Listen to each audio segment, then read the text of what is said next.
Hi, this is Jan Gray, and we are finally here to our very first project within the 30 Days of Gratitude, and I could not be more excited. Now, you can probably tell that I am doing a voiceover here. That is because I have recorded this twice, and neither time have I been satisfied with the audio. So I wanted to use the video because I feel like it explains what we're going to do really well, but I needed to redo the audio. So to get started, I will tell you two things. One, go ahead and get all your little bits of ephemera cut out. I will put those in this little envelope and set them aside. And then we're going to work on the pages themselves. And this is going to be a two-part video. The first part is going to be how I created all these extra pages. And for those of you that are not working with the printable, you can play along because you can just make extra pages. So instead of using the printable and extra pages, you just make a few extra pages. I'm going to suggest you do that anyway because you're going to love having these pages for use on your printables as well as collage fodder and other things. So two parts to this video. This first one is going to be about all the prep work that we're going to do, creating the tag pages, creating the tab bindings, doing all of that. And then in the second video, I'm going to show you how to put everything together by using your tabs and your covers and doing all of those little details. And we will also do a little decorating. Now remember that this tag book is really designed as a very primary place for you to do your journaling. So we're going to do minimal decoration on this. We are going to use the space that is left on the printed pages and then as much of the extra pages as we can. So the first thing that I want to do is prep these tabs. Now you can use the tabs as is. If you have printed them double-sided, like I suggest in the printable, then they will work perfectly the way that they are. But I wanted to add a little bit of visual contrast with them, and because they're going to get a lot of wear, I wanted to use a canvas piece of paper, a canvas piece of fabric that I have dyed and stamped because it's going to open and close, withstand all of the extra stuff really well. You'll see I'm using my Cricut craft iron. Very easy way to get the fabric bonded to the paper is to use heat and bond. Now this is not your typical lining that you would use for sewing. This is a double-sided adhesive sticky thing. It's heat and bond. And I use the light version. It lets the fabric stay very flexible and yet will bind it really strongly to the paper. So I cut it the size that I'm going to be using, and I am going to, since I've ironed that, I'm letting it get a little bit cooler, and then I'm going to turn my fabric upside down, and I'm going to live on the edge just a little bit because I'm going to iron this on. It is the heat that activates the adhesive, and you will see here in just a second that I notice that I've got a little overhang. That's why I say I'm living on the edge. Ask me how I know. One or two times I have tried this without putting something in between the fabric and my little ironing pad there, and I have spent way too much time trying to get the ironed adhesive. That's how strong the bond is, to get it off of there. So I did take the time to to go ahead and trim that up. And now you will notice I'm not actually ironing. I'm placing it and pressing. Don't have to push really hard, but it is the heat and the pressure that really bonds it.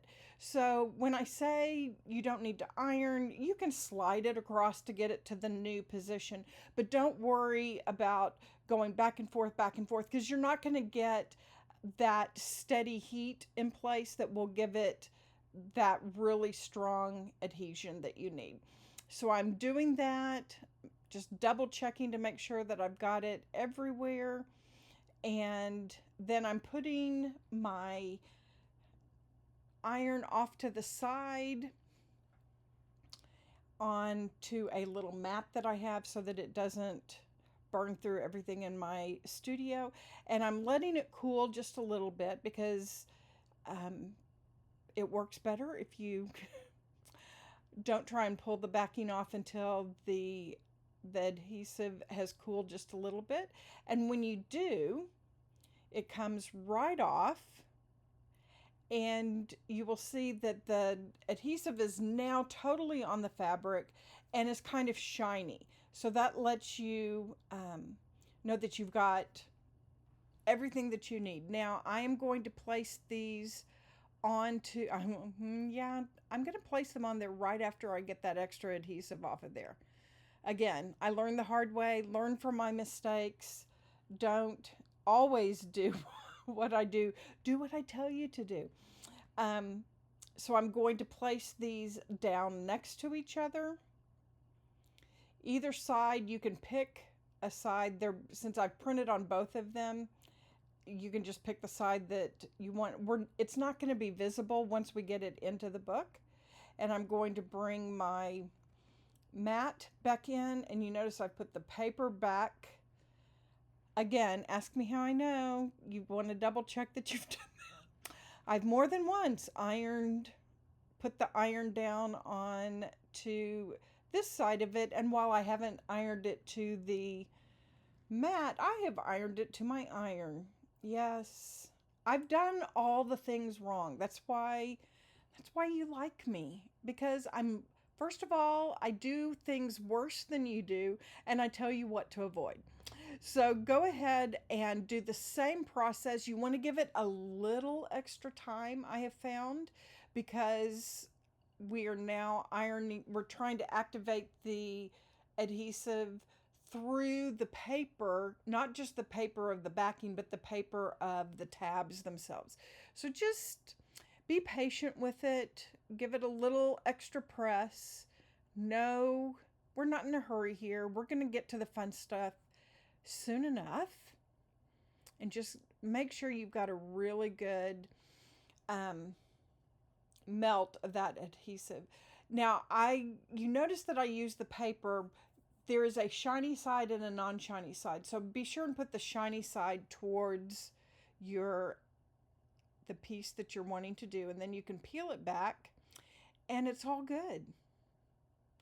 This is just a lovely little way. I use it a lot of times in applique. I use it when I want to add fabric to a paper element in my journal. So it's a great way to get your covers to stick to whatever material you're using as the basis for your cover. And now I'm just going to cut these out.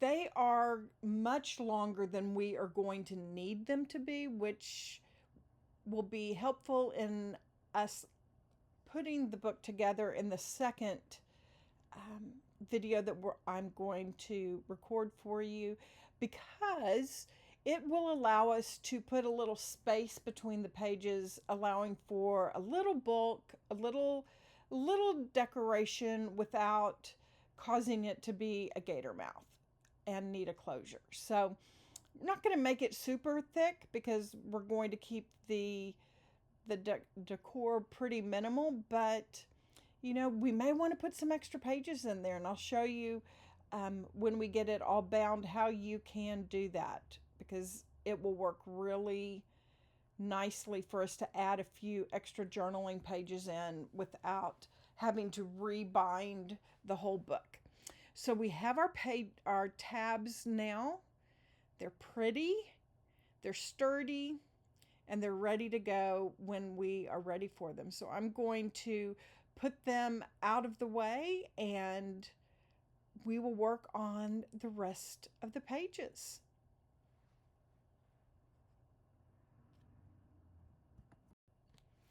So I have made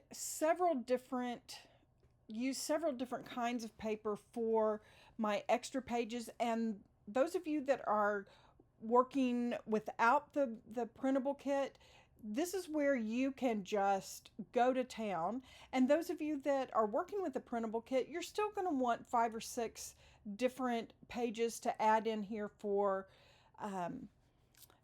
your journaling. And I'm just showing you the types of pages that I use. This one was a tea dye. The one that I did some just overprinting on, I used it as a mop-up for some stencil work that I'll show you what I did with that.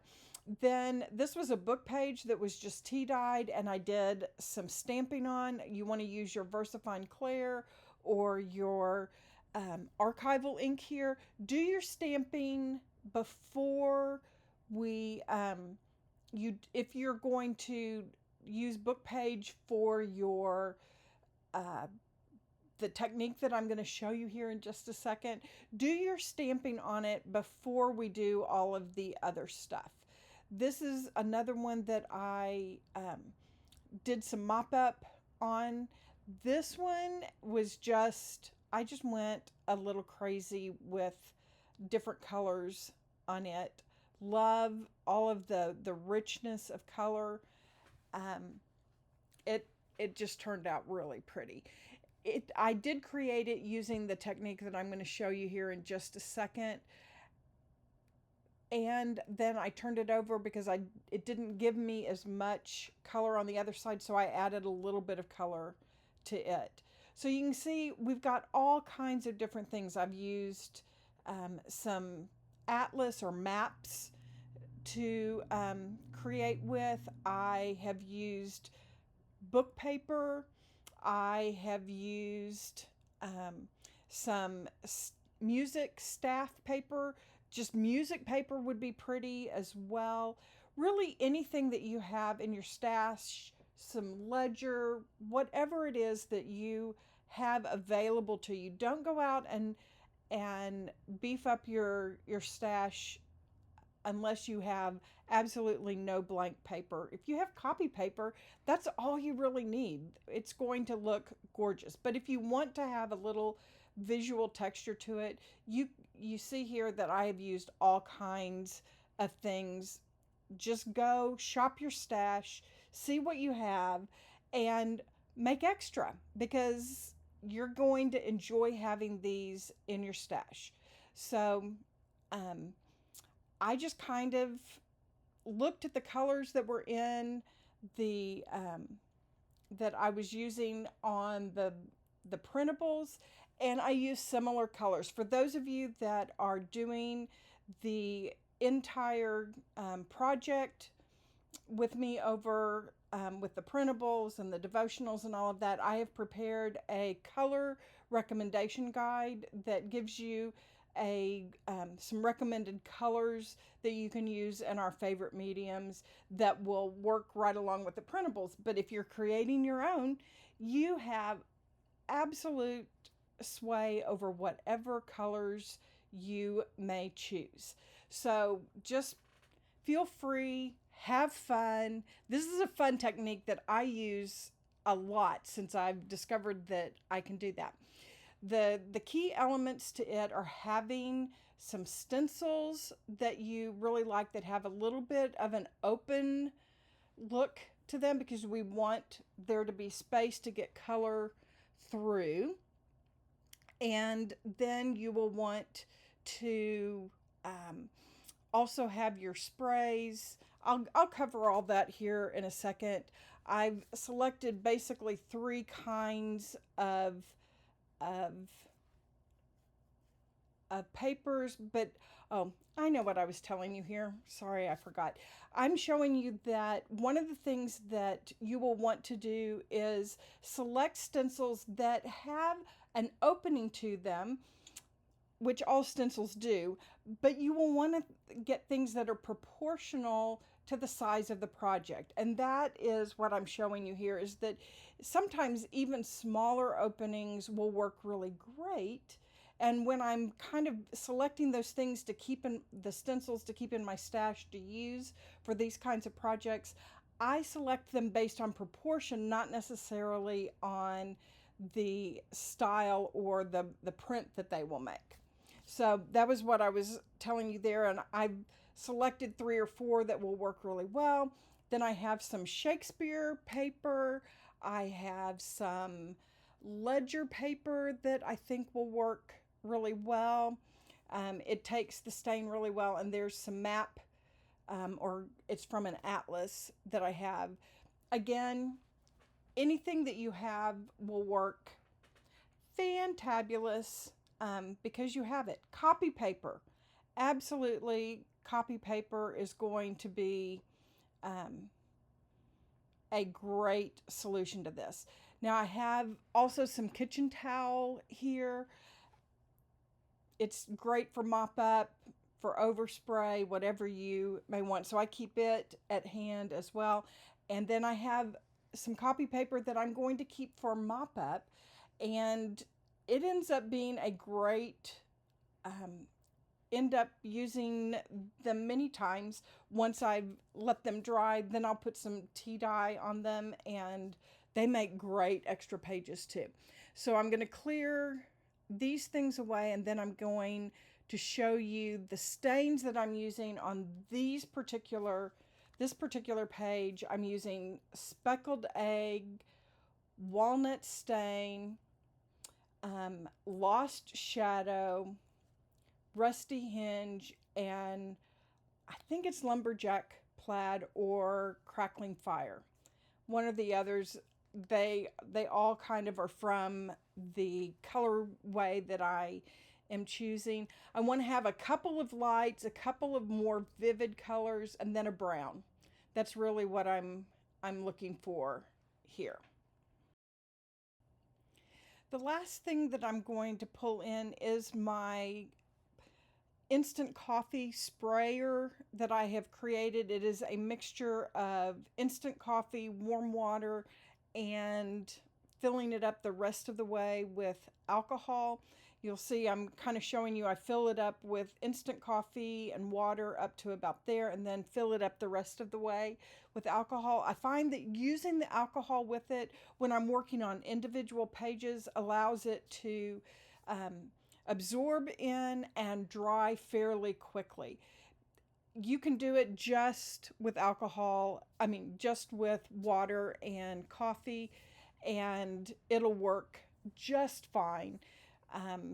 But when I'm working up in my studio, I'm usually wanting it to be a little quicker in the drying phase, and the alcohol really helps that, and it causes no problems with the dye in these various ink sprays that I'm going to be using. So again, it's a convenience factor for me. But having it right at hand in my little mister is lovely, because I don't always have the exact page pre-dyed or stained that I wanted to have. So simple. We'll clear everything away, and then we will get started. And what I'm going to do first is I'm going to take my coffee mister, and I'm just going to really saturate the page with this. I have found that I get best results if there's already quite a bit of wetness to the page. Now I'm going to spray a couple of my lighter colors on here. This is just to kind of lay down a base shade. And if you don't like getting ink on your hands, then go ahead and put gloves on before you start this. I have taken off my rings and my watch and anything that I really care about getting stained, but the truth is I am never happier than when I have inky fingers. So I'm going to not be putting gloves on, and I will go wash them with a little sponge infused with some soap called a scrubby, and it'll come right off, and no one will be the wiser that I have played and played and played in ink. And there's something just very tactile about smushing my ink around, and that's what all I'm doing right here, is making sure that there is ink over most of the surface and making sure that it's all good and wet, because what I want when I take my first stencil is I want to put it down, and I want that moisture to really kind of form a seal between the stencil and the paper. And that becomes really important when we get to the next step after we add a little bit more color here. I'm going to kind of divide the vivid colors of over on the right, over on the left, over on the right, I'm putting the walnut stain, and then I'm going to put the rusty hinge and the red over on the left, because they are going to look really good together. But you'll see that I get carried away and put some of the rusty hinge over there too. Because all the colors look great together, I don't need to worry. I just am free to play. And then I'm going to use my hands again and kind of go over. I will keep the colorways a little bit separate by using a left and right hand. This is when multiple hands would come in, more than two hands would come in helpful. Just going to wipe those off, and I'll scrub them off really good later. Now I'm going to take a piece of paper and I'm going to put it down. And I chose to use the ledger paper because I know that I really wanted another piece of ledger paper that I'm going to add in here. And you can see it's soaking right through, giving me that wonderful pattern that I'm going to set aside and let dry. And then I'll just spray it with my coffee spray, and it will be ready to be another page, should I choose to use it for a page or for collage fodder.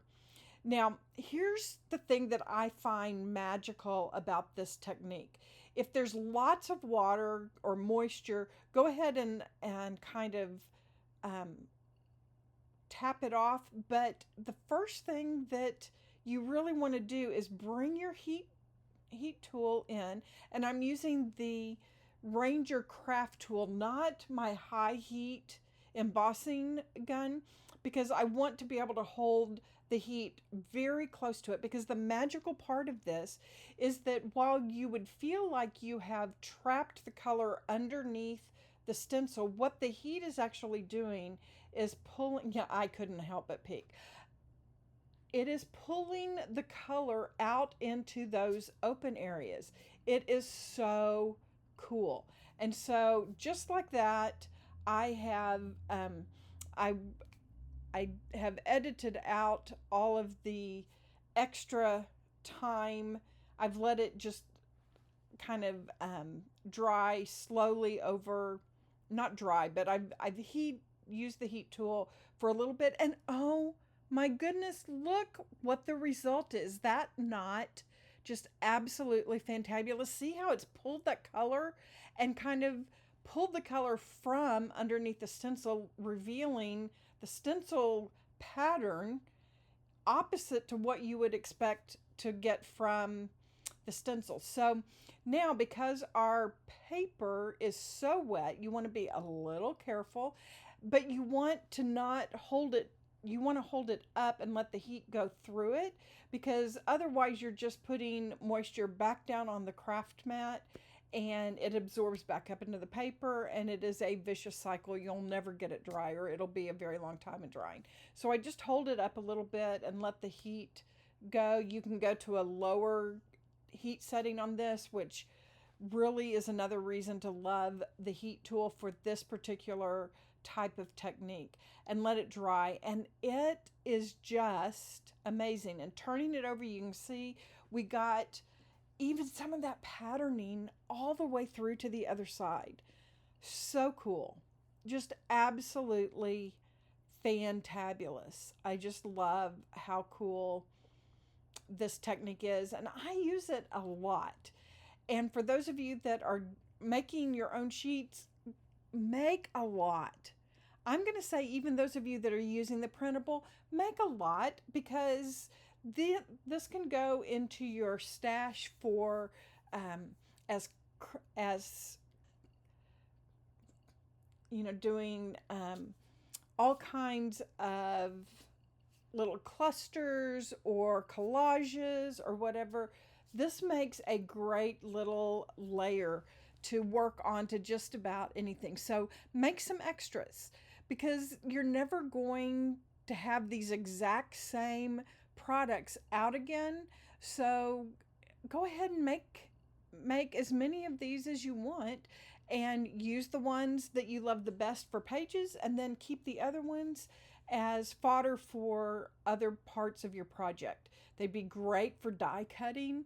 They would be great for making little journal cards out of. You've got so much that you will go back to these again and again. Even when I get down to cutting these down, you will see that I keep all the little scraps. I put them into into my little folder where I can grab pieces out of. Now I am choosing where I am going to cut my page out. I'm using one of the other pages as a template, but if you do not have one of the printables, notice that you can grab a number 8 tag. I think it's a number 8, just a old manila tag, and use it as the basis as well. Just put them right next to each other and trace around them. I'm using one of my other pages that had a pretty thick basis to it, and I'm just tracing around them. I'm showing you that yes, you could do a tag, but you would want to come down a little bit further with it. You'd get that could be a great pattern for you though. Just put 2 of them next to each other, and then go ahead and mark it, and then you will want to cut it out. I chose to put it half and half on the 2 colorways. I'm certainly going to keep that strip of brown I'm pointing to right there, and I'm going to keep the strip of red over here. Both of those are going to go right into the mix of things that I will be using. You notice my brown is on one page, the red is on the other. That's because when they're folded, then they actually have 2 very different looks for the pages. I am showing you that I like to use my long bladed scissors when I'm cutting things like this, because it's a little too fragile to put in my paper trimmer, but I also get a very straight cut with the long blades, and I like that I'm not having to go hunt for my paper trimmer. I can just cut it very precisely with the long, and it doesn't bend or tear my page. Sometimes if you don't have a super sharp blade in your trimmer, then you'll get a little bit of tearing on these very fragile pages. So that's one of the things reasons that I like to use my long blade scissors in this instance. I just think that has such a visual texture to it, and you feel like you could almost put your hands on it and feel a raised area, but it's very smooth because it's old book paper. Now, to cut this little notch out, I go to my smaller scissors and I cut from the outside to the very point of that triangle, and then I cut from both sides in, and that gives me a very neat and precise cut for making the inside part of those tabs or tags. And there we have it. And I'm going to wait until the next video to show you how I turn these flat pages into the pages that we're going to put in our book. And that's going to be, we are so close. We are so close. But I'm super excited because I love how these pages turned out. I know that you're going to have some great pages to do, to share as well. So please tag me in the comments below. If you have posted any of the pages that you made with this technique, I would love to see them. Would love to see what you come up with and what you're going to be using to make your project. I just think it'll be absolutely fantabulous, whether you are using the full kit or you are just going free and easy on your own. I'm just thrilled that you're joining us, and I can't wait to finish putting this project together and showing you how to get it bound and some ideas for decorating it as well, which we will do in the next video. We're going to finish here and then pick up again in part 2. Thank you so much for watching, and please like and subscribe. That's the best way for you to know when the next video goes live. I look forward to seeing you then.